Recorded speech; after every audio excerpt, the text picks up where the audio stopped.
Welcome to Books in the Freezer, a podcast dedicated to the deliciously disturbing world of horror fiction. I'm your host, Stephanie, and today I am joined by author Katrina Monroe to talk about grief horror and her latest novel, Through the Midnight Door. So, welcome to the Hello. show. Thank you. I'm so happy to be here. I am excited you're here too. We've talked about doing this for a while now, Yes. so I'm glad that it finally worked out. All the stars aligned, and you have a new Yeah. book coming out. I So, know. I'm what really better glad. time?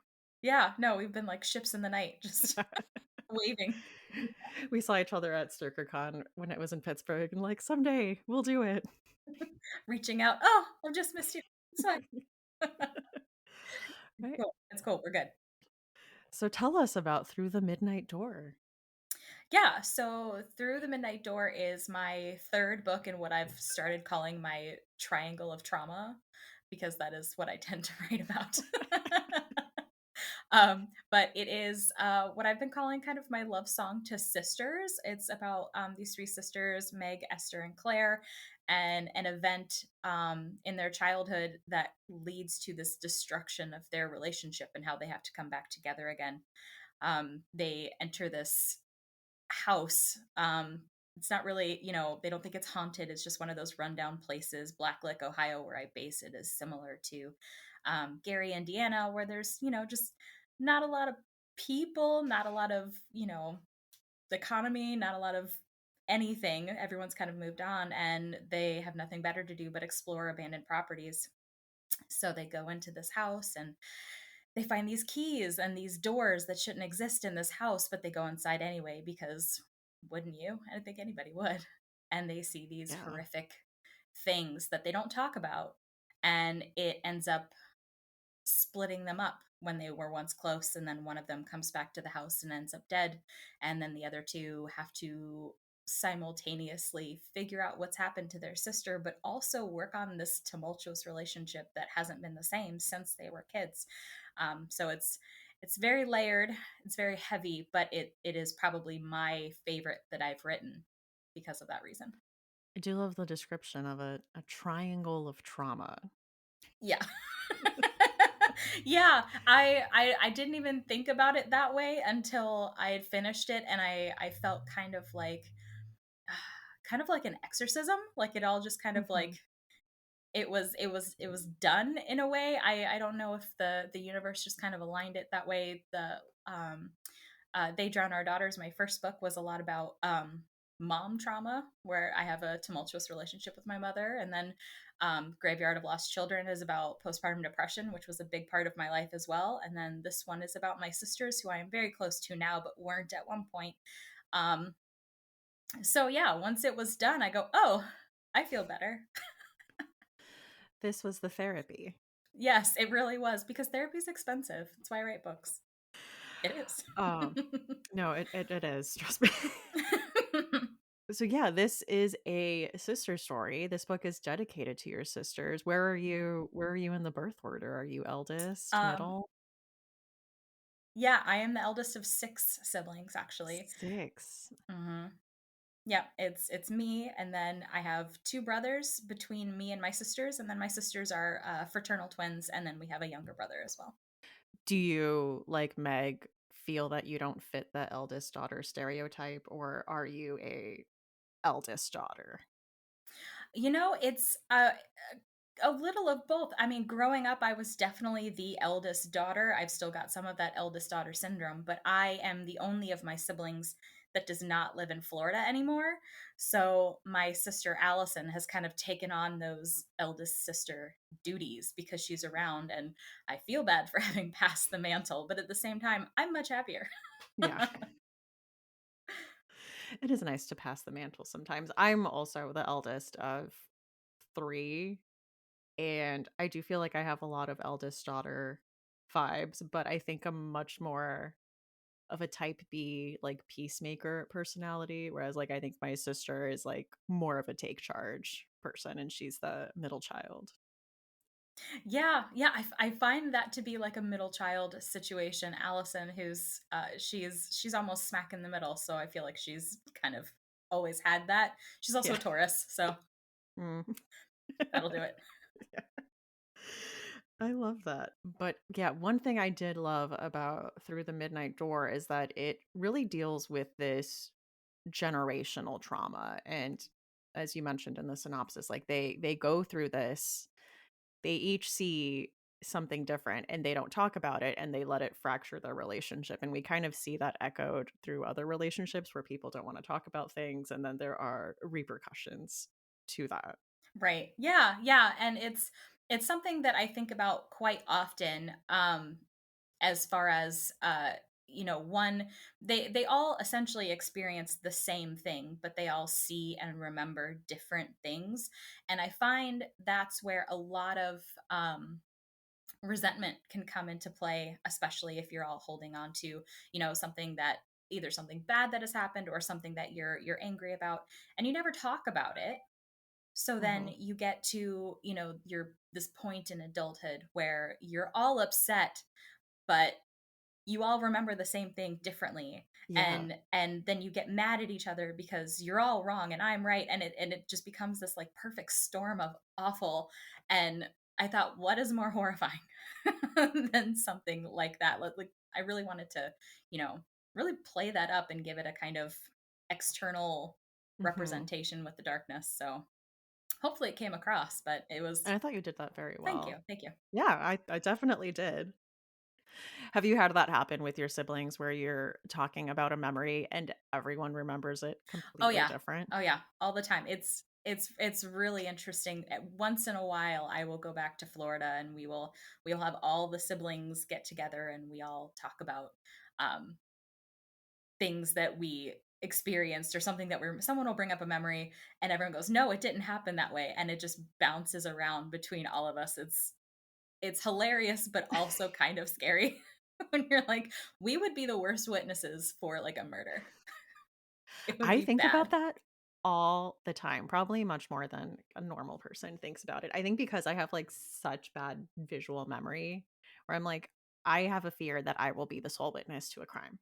Oh yeah, no, all the time. And I'm a private investigator by trade, so I feel doubly awful if I'm if something happened and I'm like, I don't remember. I test myself frequently because I'm a freak like that, where I'll be driving along and I'll see like a car swerve somewhere and I'm like trying to commit all the details to memory for no reason whatsoever, but just to see if I can. That's such an interesting profession. Like, do you bring some of that into your writing? I didn't used to because I was very stubborn in that I did not ever want to uh I didn't want to mix work and writing. I wanted them Mhm. to be, separate worlds. But then I started writing a PI mystery recently, just for funsies, and then it became like the fastest, most fun book I've ever written in my life. So I guess I've Ooh. just been my own enemy this whole time. Well, should we talk about some horror movies that handle grief since we are talking grief horror today? Yeah, let's do it. I recently watched Talk to Me. Have you seen that? I have not. I'm tempted. Now I've seen it on a couple of like everybody's favorite, horror movie lists, but I am a horror movie weenie. I'm really, really bad. There's an upcoming book that would be great for you. Yes. No, 100%. I have not seen Talk to Me yet, though. Oh my gosh, I absolutely loved it. It is about these teens and they're at a party and it is just funny because it kinda seems like a big metaphor for drugs, but someone brings out this, like, haunted hand, and there's lore behind this hand, but you're supposed to hold it for like 10 seconds and say something, and you're able to like see and communicate with spirits. And they all kind of like take turns, like being haunted and like slipping into this spirit world. But it has like strict rules, like you can only do it for 60 seconds and then you have to like let go and come back. And our main character has recently lost her mother and she thinks she sees her for a little bit. So she becomes just kind of obsessed with this hand and like slipping back into the spirit world and this idea of like getting to speak to her mother and like all the unanswered questions she has around her death. And it was just such an effective movie and heartbreaking. Wow. No, that sounds really good. It's as soon as you started talking, I was like, it sounds like we're talking about ghost eaters right now. I mean, yeah, that it has that DNA of, like, what if there was something that could help you see the spirit world. Clay McLeod Chapman is good at grief horror too. Yeah, I was gonna say, let's just you know what, let's just make it the Clay McLeod Chapman show. He would love that. Yeah, probably. Uh, he does that gut punch horror really well. Mhm. But I was also thinking about Final Girls, which is funny, I just talked about on the last episode for Mhm. summer camp horror. Have you seen that one? I have seen that one. I Oh, loved that movie so much. It was really, really clever. I liked it. yeah, really clever and also had such a heart at the center of it. Like, Mhm. can you imagine like slipping into this movie world and getting to see like this version of your mom who's gone now and getting to interact with Yeah. her? I'm crying now. Oh. I know. It was I mean, it was very I appreciated the kind of meta-ness of it where Mhm. it was on the edge of making fun of slasher films, but also really appreciating slasher films at the same time, which was very, very cool. I appreciate any kind of art that can do that, that it doesn't take itself too seriously. Yeah. I don't know if people really consider The Descent, which is one of my like all-time favorite horror movies, to be a Yeah. grief horror movie, but I mean, lest we forget the movie opens up with her tragically losing her husband and her daughter, Right. and this is kind of Mhm. her first outing out with her girlfriends since then, and we really see her get put through the ringer. Yeah, no, for sure. That movie scared the shit out of me. Oh Like yeah. I had nightmares for a very long I can't do the small spaces, I can't do the dark. So the combination of the two, I couldn't. Oh my god. Another highly effective horror movie. I will watch it every year and I still get hit with the jump scares even though I know when they're coming. But Mhm. yes, oh, that scene where they're both stuck in the tunnel and she's giving her the pep talk. Yeah. She's like getting her Yeah. out. It's funny because I find it to be such an effective pep talk where she says the worst thing that could happen to you has already happened. But then it gets worse. So it's like, it Well, doesn't. yeah, I mean, it can I think the lesson there is it can always get worse. I'm like, I feel like that's helpful. Actually, no, never mind. I No, see it's where that not. movie got. It's a bunch of trash. um, I feel like the movie people always bring up when talking about grief horror, though, is Lake Mungo. Yeah, that's another one that's on my list Oh, because you have to. I know I do. It's I gotta work myself up to it. I gotta be really in the mood, and I gotta be like, okay, it is the middle of the day. Nothing is going to get me. It's fine.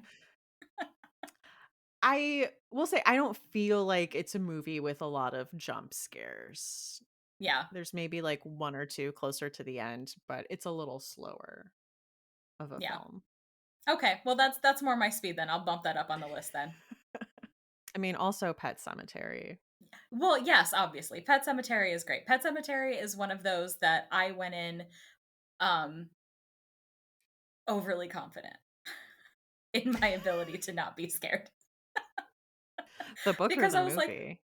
the movie. I read probably 3/4 of the book. I don't remember why I put it down. I think it was one of those ADHD moments where I just put it down and then forgot I was reading it at some point. But um the movie itself, it was okay. I'm familiar with this story. I've seen Frankenweenie. It's fine. I can watch this, and then I get into it and I go, oh, this is much more Yeah. disturbing than I thought it was going to be. But it was still really, really good. Yeah, it is disturbing, but I don't know. The one thing I find really fascinating about it is the difference in how grief is handled between the two parents because I feel like the husband, I think his name was Lewis, but I'm not 100% confident on that. Like he's the Hmm. doctor and he's very dismissive at the beginning like, "Oh, death is just a part of life. Like I'm in the medical Right. field. I see it every day." Until it Hmm. happens to him and then he becomes kind of the like hysterical, like, unraveling person that he was kind of making fun of his wife for being or, like, those traits that he was Yeah. kind of hard on his wife for exhibiting or for feeling that way. It's one of Right. those things, like, you never know until it happens to you how you're gonna handle things. Right. Yeah. And Yeah, so and I think that's why, I as like heavy grief horror can be, I think that's why it's probably my favorite subgenre of horror, just because there are so many different avenues that you can go character-wise.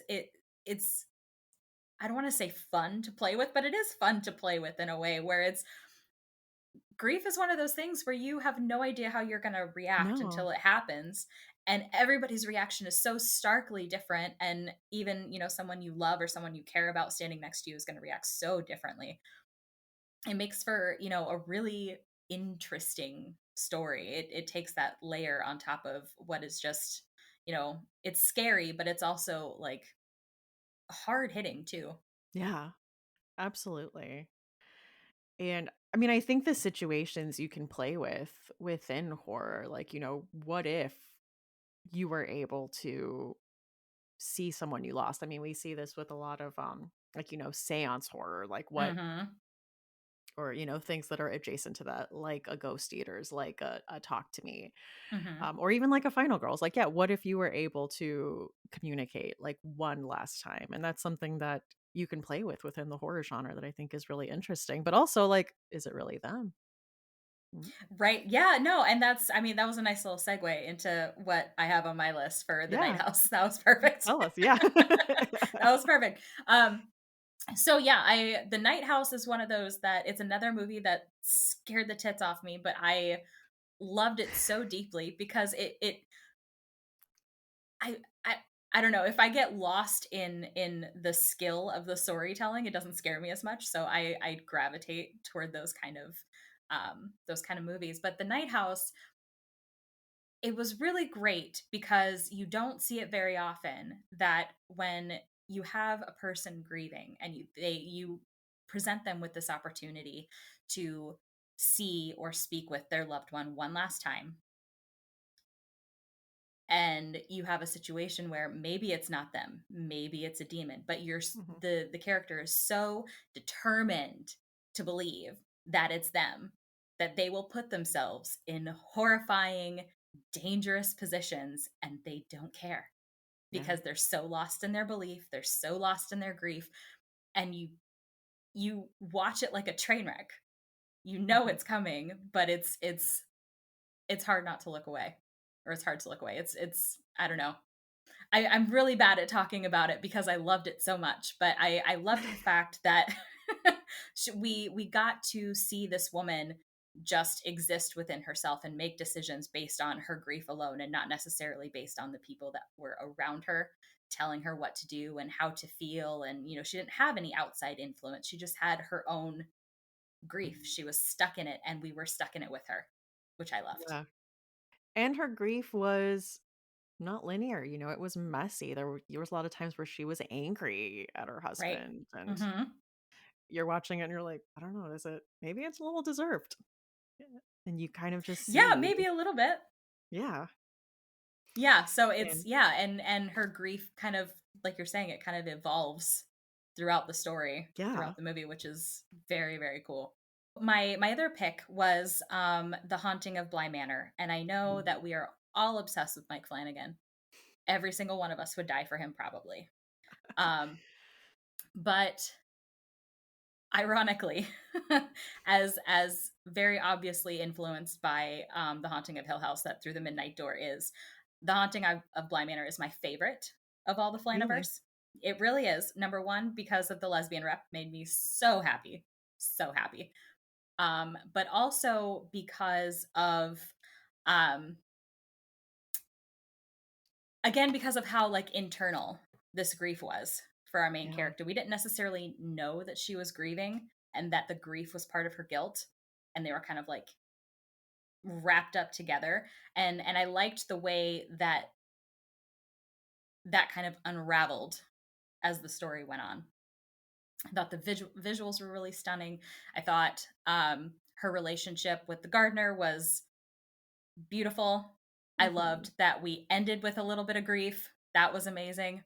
Um, it was one of those that the interpersonal relationships really got me. Yeah. I liked that there was so much, so many different relationships, so much complexity. Um, yeah, I'm really bad at talking about the things I love. I just want to say it was great. I love it. I feel But that. I feel like that's me, like, every time I record. I'm like, "I loved it. So good. Read it." yeah, yeah, yeah. No, it was wonderful. I love in general Mike Flanagan's ability to take these deep dark feelings and express them in a way that you can see it visually. They don't, the characters don't need to say anything. You can see what's happening and you feel it. And I've never watched anything um that is under the horror genre umbrella that's made me cry the way Haunting of Bly Manor did. God, I had a gut punch of an ending. Well, it was not even just the ending. There were several, I feel like, gut punch Yeah. moments Yeah. throughout, which is also No. he does that. Yeah, He no, peppers them in. he's really good at that. Yeah, no, for sure. I made a complete fool of myself at my first StokerCon. I met Jamie there the first time.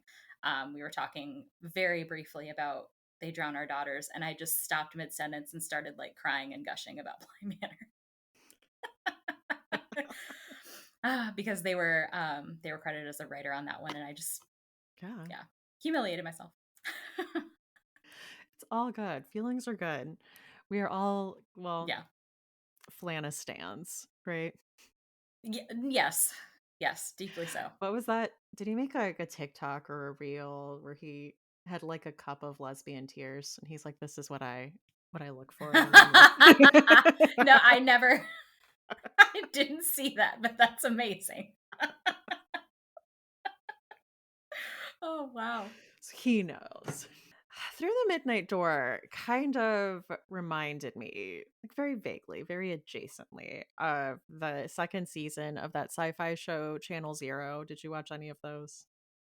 I think I watched maybe 1 episode. They're creepy. Yeah. The second season, I think it was called No End House, and there's like a probably should have brushed up on this before I brought it up, but the main character, her father had died by suicide, and she explores this house that just kind of, I believe, just kind of appeared. And she finds herself kind of lost in this like other world from the house, but there's like her father is there. And Yeah. she knows like it can't be her father, but she's also like, I have so many unanswered questions. And, like it feels good to be in this place, even if I'm interacting with this thing that I don't know what it is. Yeah. Yeah, no, I love stories like that. They're kind of like they butt up against, like, portal fantasies in a way, Yeah. which I grew up on and love still to this day. There's a book by, oh god, what is her name? The book is called The Upstairs House, and it's not necessarily What is horror. Julia Fine? Fine, so yeah, that's what I was thinking, but possibly correct. But yes, it's very similar that way, where she's just in the middle of her own, traumatic Mhm. postpartum episode, and she just wanders into this house that shouldn't exist within the folds of her own house that belongs to a long Yeah. dead writer. And it's fascinating to me. I love that stuff. Should we talk about some books? Yes, and I'm so excited. I see I'm going to spoil a little bit in the first few seconds of what you're going to say, but I just finished Whale Fall yesterday. So I'm very excited to talk about it. So we'll have feelings together. Yes, we will have feelings together. Alright, perfect. Well, as you mentioned, my first pick is Whale Fall by Daniel Kraus, which is described as a scientifically accurate thriller about a scuba diver who gets swallowed by a sperm whale and has 1 hour to escape. So we are following protagonist Jay, whose father died by suicide. And he just is on a mission to retrieve his father's remains from the Pacific Ocean. And as you read the story, you find out that he's kind of hoping this is going to assuage his guilt. As I mentioned, he gets swallowed by a whale. And then he has so much time to escape. And as you're reading the chapters where he is stuck in the whale, the chapter headings are how much oxygen he has left in his tank. And oh my gosh, this book just wrung my heart. It was Yeah. just such a complicated relationship with Jay and his father. And we get kind of in between chapters, we get kind of like present right now in the whale, and then every other chapter is kind of like a flashback, and it's adding more context to what this relationship was.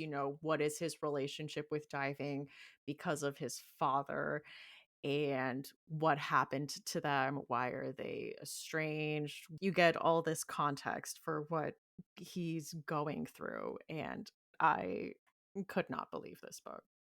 Yeah, it was definitely not what I was expecting going in. I didn't really know what I was expecting, to be honest.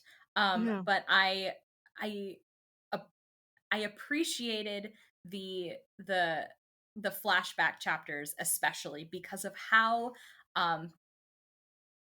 beautifully they were woven in to the present chapters, because there was sometimes you would end and begin the next chapter with the same word or in the same like Yeah. mental moment in both of them, and it just it made for like a seamless read, which was perfect because then you're not getting pulled out of the intensity of him being inside the whale as he's flashing back to these other memories. I was very happy that I read it, but also very upset on a number of levels. Number one, because I was like, "How dare you? How dare you be this good? I'm so upset with you." And number two, because Fridays are my special Poke Bowl treat days, and after reading it, I was like, "I don't ever want to see a piece of fish again for the rest of my life." No, he ruined your Pokeball treat? He did ruin my Pokeball but you know what? It was worth it. It Yeah. was okay. It was yeah. I'm very, very glad that I read it. I'd been putting it off and putting it off because I'm very squeamish.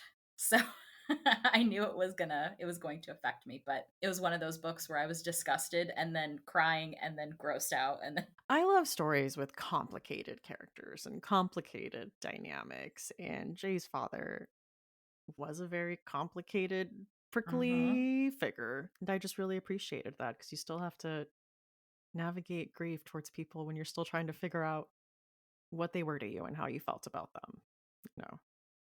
Right. And I loved that it had that kind of, like, Slumdog Millionaire thing where you kinda see a memory and you see, like, where he learned something, and then you see him, like, putting that to use. Right? Yes. No, it was very, very seamless storytelling, and it was very immersive that way as well. How Yeah. it you're in the moment and then somehow you're out of the moment but also not at the same time because you're living this same moment with Jay in two different times, and it's a very, you know, overwhelming sort of feeling, but still very good. Yeah. I also felt really old reading the chapters. I think it's like in 2016 where he's 12 years Oh old. god. And I was like, a Yes, I baby. was like And then he's like I know. 18 in 2022. And I was like, the math works out, but I don't feel like it does in my head. Right, no, and, like, when I started reading, I figured, "Oh, he's, like, 30 something," we're reading this as, like, a 30-something-year-old man, and it's like, "Oh, he's starting college soon." I was like, "The fuck you say? What? No, this is incorrect." Oh, gosh.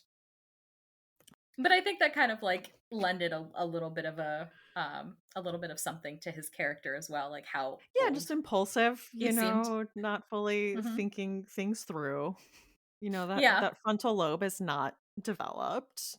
Yeah. So No, let's just keep swimming toward this horrifying drop off, and you can hear a whale coming. Like that was the thing that got me. I was like, you know what it is. You're telling yourself you don't know what it is, but you know what it is. And there you go. You've been swallowed. All right, fine. So people might disagree with me, but I am putting this in the freezer because it was stressful and emotionally devastating. Oh god, yeah. I would agree. I'm glad we're on the same page there. Yeah, totally So agree. that was Whalefall by Daniel Kraus. So I am going to go a little bit rogue, and am skipping my first one and I'm going to the second one on my list, which is Our Wives Under the Sea by Julia Armfield. This is a book about a woman whose wife has gone on this kind of deep sea exploration scientific endeavor, and she's gone much longer than she's supposed to be. So, of course, she's panicking. No one at the company who is running this expedition is getting in touch with her. She has no information. But when her wife finally comes back, I believe it's months later than she should have been, she's changed significantly. She is alive, but she is kind of this uh, mentally amorphous fish skinned something where she is physically changing, even though our main character is not accepting of it right away. She just thinks she's ill, that something has happened, that there's, something that the company will not tell her. And this book is, to me, is I don't want to say it's like a traditional grief book because like I said, her wife comes back in the very beginning and we're kind of seeing their interactions together. But to me, it is a book about kind of that pre-grief when you're butting up Yeah. against you know, the thought of losing someone, or the fact that she and her wife were, even prior to her going on this expedition, were kind of drifting apart in a way. And so she's grieving that relationship, even though her wife is there in front of her. And I felt that was kind of heart wrenching to kind of watch this, play out in real time. That yes, it's terrifying because, your wife is becoming this monstrous thing that you're ignoring, but at the same time, it's still your wife and you still love her and you're, trying very hard to figure out what is happening in your life. And it was really sad. I like the sad ones. There's nothing wrong with that. The sad ones are Yeah, good. yeah, I like the sad ones. More lesbian tears on this one. So many lesbian tears, I can't even tell you. So I'm gonna put it in the fridge, just because it seems apt for the way the character was kind of reacting to her wife, that we're just going to put this away. I still want to be able to see it. I still want to touch it, and I'm not putting it away forever, but I need it over there for now. That one was Our Wives Under the Sea by Julia Armfield. My next pick is How to Sell a Haunted House by Oh yeah. Brady Hendricks, which I did not go into it thinking it would be a grief story. Mhm. Even with the setup, I was like, "Ooh, it's fun, creepy dolls." And yes, there are creepy dolls. We will get to that. But the setup for this story is that siblings Louise and Mark have to work together. They're estranged to clean out their deceased parents' home in Charleston after a fatal car accident. So the first couple chapters of this are just rough, with Louise having to deal with this like very sudden loss. Like both of them died in the same car accident. And so there's just so many little details of her going to this house and kind of seeing this like life that was just interrupted, like leftovers that are still in the fridge and things like that. I did love her complicated I love a complicated relationship. Her Yes. complicated relationship with Mark, who when he is introduced, I hated him because Oh we're yeah. seeing him through Louise's eyes, that he's just like thoughtless and impulsive. He was babied by his parents. He never like grew up. And as you go through the story, you get more of Mark's story and what happened to him and what he's gone through. So you feel a little more for him. But this is also a story about generational trauma and people not dealing with big events or grief in their life, and how that has consequences that trickle down. And we even see Louise kind of repeating some of these same mistakes and how she's raising her daughter, we see, because of this trauma that was not dealt with generations Mhm. before her.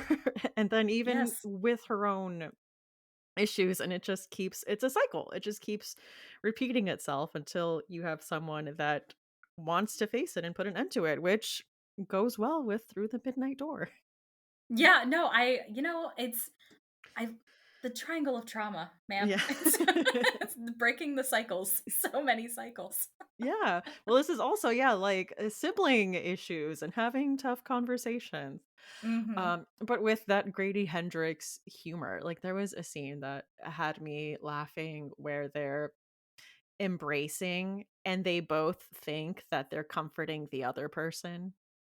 Like, they both Yes. were like, "They're there." And then they wanna be like, "No, I was comforting you. I didn't need that. That was for you." Just Yes. No, like I yeah. Yeah. No, I think that one is right up there with, uh, We Sold Our Souls for my favorite, Grady Hendrix. Those 2 are, yeah. like, my top 2. Yeah. I need to reread We Sold Our Souls, but I remember having a lot of fun with it. Um, I think My Best Friend's Exorcism is still, like, my top. Yeah. No, that's a good one. But, yeah, also, like, in this whole mix, there's a haunted evil puppet named Pupkin, and I can't do the evil puppets. Pupkin, oh my gosh. Well, yeah, I have, like, a doll thing.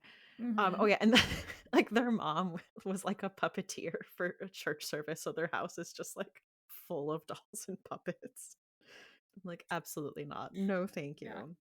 Yeah, Um, I had to put this book, like, on hold for a second after I got it because I was like, "Oh, there's puppets in this one," and I remember watching Dead Silence not too long before that, and I was like, "I don't know if I can go through that again." I'm putting this in the fridge, but I will say it has freezer moments, specifically eyeball trauma, okay? Eyeball trauma. Yeah, that's gross. I just remember reading it and rereading that sentence and thinking, "I didn't read what I just read. No, you That's not totally did. really what happened. No, Definitely did. I misunderstood that." And then rereading it again and think, "Oh, no, that is wow, that is what happened. Okay." Yeah. Yeah, no, I feel that for sure. So my next one is again, this is not on my original list that I gave you because I again going rogue. Because I just thought of it was The Unsuitable by Molly Polig or Polig. I'm Mhm. not really sure how you pronounce her last name. But really the only thing you need to know about this book to pick it up and read it is that this woman is it takes place probably about 100 years in the past, I want to say. I'm not sure of the exact time period, but this woman is in the process of being married off by her dad because she is just, spinster age. She needs to get out of the house. But she has a problem that her dead mother is speaking to her from the scar in her neck. So Happens sometimes. happens all the time. But she is refusing to, of course, be married off until she meets this man who has a disorder that turns his skin silver. And the entire courtship, she is haunted by her mother's demeaning voice coming from the scar on her neck. And that it spoke to me in a way that probably my therapist would advise me not to tell people, but having a mother who likes to who knows the sharp places to poke, I would say, it really got to me because that's the thing about that kind of trauma, that it doesn't matter if they're dead, if you haven't resolved those issues, if you never talked about, the things that hurt you, it's going to haunt you forever. And for this Yeah. character, it manifests in these physical scars that she gives herself, and it was a beautiful symbolic thing for me where it's we hurt ourselves and expect other people to feel it, and that is essentially what she's doing throughout this book, is she is, cutting herself with Yeah. needles and scissors and it, she does it to spite her mother, who is very upset with her every time she does it. And that to me kind of encompassed that whole feeling. Yeah. Yeah, it I mean, was there's a really lot good. of layers to that. I mean, there's also the idea that, yeah, someone's criticism has a way of becoming your internal dialogue and becoming Mhm. the voice in your head, and you need to work through that. Yeah, no, for sure. But this one I'm gonna put in the fridge Yeah. as well, but I'm going to definitely some freezer moments with the Yeah. stabbing and the cutting, especially with the neck. I got a thing about necks ever since I ever since I saw The Exorcist when I was like 13, and there's that like the needles in the neck scene, I could be like Those exasperating it in my brain. But yeah. No, I feel like those medical testing scenes are the most violent part of that film. Everything just seemed so invasive and so rough. yes. And especially on her little body, like you really see how small Linda Blair is getting these like spinal taps and everything. So no, understandable. Yeah, no, for sure. So ever since then, anything that has to do with any kind of sharp instrument around the neck, I immediately get woozy. Yeah. Mine is like wrists. Like I can't like I don't like Oh people yeah. I do not like people like grabbing my wrist or like brushing my wrist. Like I do not like it. I have like a sensory like "Ugh, So you're not don't a touch me." bracelets kind of gal, huh? I feel like it's okay if I put it there. I just don't like my wrist being touched. I don't know. Noted. Don't grab my wrist. I will never ever grab your wrist.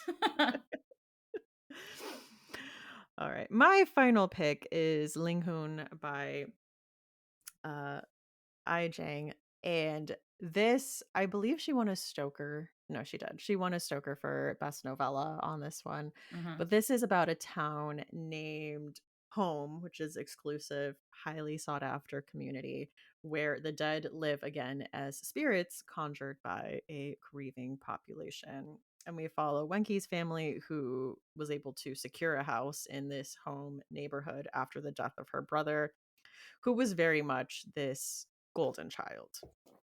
And the family is stuck in their grief, like doing anything to conjure him up and leave him things. And you really see how this affects Wenki, as she's like literally their only living child, but they will do anything to still talk to her deceased brother, and Yeah. like what that dynamic does, which is another type of unresolved grief where like everything is just stuck in time.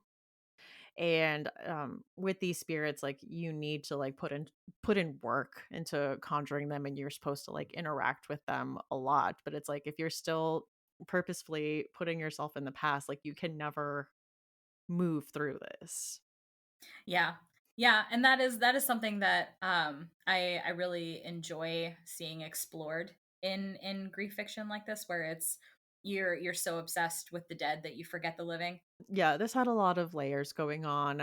There's also this kind of like have not element where she has a friend whose like family isn't able to get a house, so they're just kind of unhoused in this area around. They all still go kind of to like the same public school. This idea that she's already in this like privileged class that was able to like secure this home and this grief community.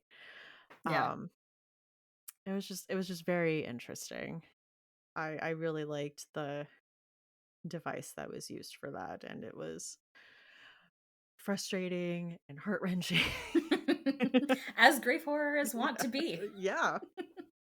People are messy and and how they deal with grief, and like you said, everyone deals with it differently, and this idea that they kind of worship this dead child and ignore their living daughter. Mhm. Yeah. Yeah, I have that one on my cart. I have not read it yet, but it is there, and, yeah, I'm gonna have to pick it up soon. It sounds really good. I would say this is room temperature. I don't think this was really looking to terrify, but I thought it was emotionally effective. So that is Ling Hun. That is a good one. So I'm all the love to Clay. I'm actually gonna skip What Kind of Mother just because we had a little Clay love fest earlier. So I feel like it's only fair that we move on. So I'm gonna move to the last book on my list, which is The Winter People by Jennifer McMahon. And this book holds a very special place in my heart because for a number of reasons. Number one, because it was my kind of gateway into that horror realm. I had never read any horror before this. And also because it inspired me as a writer in the way that I did not know that you were allowed to incorporate supernatural elements into a book. Um, and not call it fantasy. I didn't know that was allowed. So I it inspired me deeply. But I'm going to go ahead and just read from the back because it's a pretty short uh, description. West Hall, Vermont has always been a town of strange disappearances and old legends. The most mysterious is that of Sarah Harrison Shea, who in 1908 was found dead in the field behind her house just months after the tragic death of her daughter. Now, in the present day, 19-year-old Ruthie lives in Sarah's farmhouse with her mother Alice and her younger sister Fawn. Alice has always insisted that they live off the grid, a decision that has weighty consequences when Ruthie wakes up one morning to find that Alice has vanished. In her search for clues, she is startled to find a copy of Sarah Harrison Shea's diary hidden beneath the floorboards of her mother's bedroom. As Ruthie gets sucked into the historical mystery, she discovers that she's not the only person looking for someone they've lost, but she may be the only one who can stop history from repeating itself. And this book has really three kind of woven plot lines where you have three people who are kind of facing grief in the face and they don't really know what to do about it, and you see them kind of approach it from totally different directions. We have one woman who is doing or participating in this kind of, resurrection magic that her aunt teaches her in order to get her daughter back, but she returns as this like really scary creature. And then you have another woman who learns about it and goes, "Oh, my husband died. Maybe I can do that. I can learn about it." And it's history kind of like rolling over on itself. And then you have a third timeline of a woman who her mother has disappeared and she's not ready to grieve. She's insisting that her mother is here around somewhere, and it's kind of these layers of grief and women dealing with their grief in totally different ways. And it's a um really fascinating read. I enjoyed it very deeply. Yeah, it's like I said, it was my first foray into horror. So for me at the time, it was a freezer book. I have a friend who read half of it and then put it down and said she couldn't continue. I've read it again since then, so now it's a little bit more of a fridge book for me. Um, but I still think it is kind of the quintessential in my world on my bookshelves, the quintessential um, you know grief book. Yeah. I think Jennifer McMahon is so good at the dual or the multiple timeline She really is. story. Mhm. Yeah, it's kind of, I feel like it's her trademark now, Yeah, and I've tried to be as good, or at least near her son. So, definitely. yeah. I see it. Oh, thanks. Appreciate it. Okay, I do have a bonus pick. I did want to mention Clay McLeod Chapman's latest novelette because I think it's under 90 pages, but it's Stay on the Line, which was published by Shortwave, um, which is about a Virginia town that suffered a lot of casualties after a hurricane. And you're in the point of view of a woman who's lost her husband. And another thing with grief horror is grief horror that's written in second person to the person that died. Yes. Oh gosh. What is it? The We Need to Talk About Kevin by Lionel Shriver. That Come With Me by Ronald Mhm. Malfi. Yep. Um, but so she's talking to her deceased husband in this story, and she's so upset because this hurricane came and took so much from them, but there's this old defunct phone booth that's still up, and she's just like irrationally angry at it because somehow it survived this hurricane. Love it. uh, I'm like, that makes sense. Mhm. Yeah, totally. um but then she sees like another old widow like pick up the phone and start talking, and she says that she was able to talk to her deceased husband. And Wow. so our protagonist picks up the phone and he's on the other line. That's crazy. Yeah. But also very cool. Yeah. So I thought a good, also like, yeah, while to have this whole story, all this world building and wrap it up in like under 100 pages. Mhm. Isn't there, that reminds me, I don't even remember where I heard about it. Isn't it like, oh gosh. is it in Japan, I think, where there's like a wind phone or wind phones, I think is what they're called. But it's I'm butchering it and I'm horrified at myself for butchering this whole concept, but it's essentially the same thing, these phones or these places that exist in this mountainous environment, and you go and you Oh. pick up the phone and you speak to your dead loved ones. I had not heard of this, but now I am fascinated and I am going to be going down a rabbit hole as soon as we're done here, Please do. looking into Oh, this. go ahead and do it. Let's continue with the Clay Love Fest with what kind of mother. Um, I can't look. He was very sweet and handed me the book at last year's StokerCon and said, you're the queen of this. I want your opinion, and I beg to differ, sir. Yeah, I I bow to you truly. But what kind of mother reminded me very much of uh oh gosh, I can't pronounce this properly. Monstrilio, I think is the name of the Oh, book. yeah. It reminded me very much of that book, or vice versa. They're very similar in the way that the Winter People is. They're all kind of in that same what did you call it? They have the same DNA, I guess. That it's the loss of a child, and what happens when you go to extraordinary lengths to get your child Yeah. backward, when you go to extraordinary lengths because you can't handle your grief, and then that grief kind of manifests in this really terrifying creature, or terrifying situation, but you don't care. Yeah. You'll take it. Yeah. You'll take it.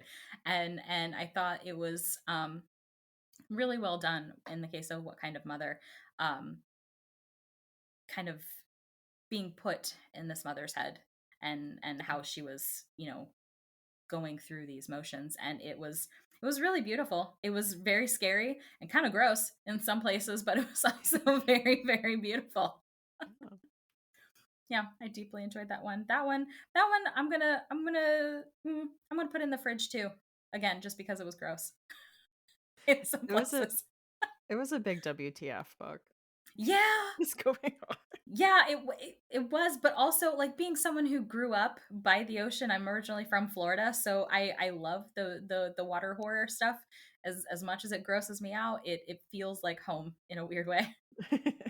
Well, are we ready to talk chilling obsessions? Yes, let's do. Sure. What's something you've been enjoying in horror lately? So I am very new to space horror. I did not think I would enjoy this subgenre at all, but I've kind of I took a little baby step when I read Gideon the Ninth. It's not necessarily horror, but I would say it has some horrific elements to it, with the bodies being taken apart, that whole series. That's another podcast with how much I'm upset at the series. But that was kind of my jumping off point. And then I read Dead Silence very shortly after that. And I've been watching a lot of space horror movies. And Ooh. the adventure lover inside me loves the adventurous aspect of it. But then I also love how it kind of takes that sharp left turn where the majority of adventure movies or adventure books are all just like, yeah, it's kind of dangerous, but we're going to persevere. And then space horror goes, we are fucked. Yeah. And I love that. My next one that I'm so behind on is The Luminous Dead by Caitlin Starling is the next Mm. step for my space horror, but I'm loving it You ready? lately. You ready for that cave? Yeah, no. Mm. But I feel like if I can handle being inside a whale, a cave is okay. Yeah. Right. Well, our second tradition is to ask our guests for a final girl song. So, what song would be playing in your horror movie? So it was the first song that came into my head when I thought final girl song. It's n- have you ever seen the show Killing Eve? Of course you have. I'm sure you have. I haven't actually. Oh, I girlfriend. know. Okay, so Okay. anyway, when I think final girl, of course I think traditional final girl slasher movie situation. But Killing Eve, we've also got some final girl stuff in there as well. Like if you push through the 4 seasons, at the end, you're left with that final girl, and she's been through some shit. Like some really horrifying stuff. And one of the songs from the soundtrack is Killer Shangri-La by Psychotic Beats, and it is the first line of the song is I had to kill you, I'm really sorry. And it's just very, it's got this crooning lullaby sort of tone to it where it's I just imagine this woman walking away, and she is just she's been through the ringer. She is done. She is dragging her feet and she just can't take another step, but that person is still coming up behind her and they're closing in and just saying, "I'm really Yeah. sorry. I have to." And she just throughout the whole song, I just see the distance between them kind of closing, never quite meeting, but closing the distance between them. And it's a really, really lovely, scary, creepy, but great song. Ooh. Well, I am excited to add it. I know. I need to get to Killing Eve. I'm a little. It's more It's lesbian like tears, over man. now. But It really, yeah, it is. But the I will say it's a little off topic, but just quickly, the fourth season is not the best. The writers themselves said we didn't think we were going to make it this far. We weren't really sure what to do, but the first two seasons are probably some of the best, um, like thriller TV I've seen ever. Wow. Okay. Yeah, All right. I will add it to the list. you do it.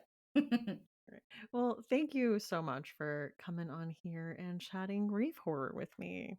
Yeah, it's been my pleasure. I love it. I nerd out a little bit, so makes me feel good. Where can people find you online? So I am now exclusively on Threads and Instagram at author Katrina Monroe because Perfect. Twitter All can right. die. It has. I have a rough relationship with it. All right. Well, listeners can pick up Through the Midnight Door, and they should. Go Awesome. do it. Books in the Freezer is a bi weekly podcast. We post episodes every other Tuesday. You can find us on Instagram and TikTok at Books in the Freezer, or send us an email at booksinthefreezer@gmail.com. Show notes for this episode and all previous episodes are at booksinthefreezer.com, where you will find a list of the books mentioned in this episode, as well as links to a lot of fun stuff. Links to merch and links to Patreon and other various ways you can support the podcast. The Books in the Freezer Patreon has 3 levels of support. There's a $1, $3, and a $5 level with various rewards at each level. Malevolent Spirit podcast supporters, which is the $5 level, get bonus content. Like recently, I recorded an episode with Rachel Harrison where we found read-alikes for Mitski songs because we love Mitski. So a lot of fun stuff like that. You can check that out at patreon.com/booksinthefreezer, or like I said, follow the link in the show notes. I have been your host, Stephanie. Thank you so much for listening, and see you next time on Books in the Freezer.